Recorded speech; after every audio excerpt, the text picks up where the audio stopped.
حضرت ابو ثعلبہ رضی اللہ تعالیٰ عنہ سے روایت ہے کہ حضور نبی کریم صلی اللہ علیہ وآلہ وسلم نے فرمایا کہ اللہ تعالیٰ شعبان کی 15ویں شب کو اپنے بندوں پر نظر رحمت فرماتا ہے، چنانچہ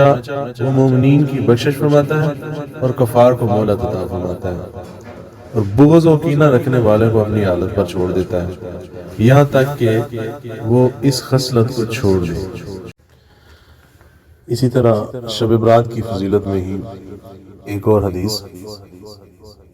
جس کے راوی حضرت عبداللہ بن عمرو رضی اللہ تعالیٰ عنہ جناب فرماتے ہیں کہ کریم آقا صلی اللہ علیہ وآلہ وسلم نے فرمایا شب برات کو اللہ تعالیٰ اپنی مخلوق کی طرف متوجہ ہوتا ہے، بس وہ دو شخص کینہ رکھنے والا اور قتل کرنے والے کے سوا اپنے بندوں کی مغفرت فرماتا ہے۔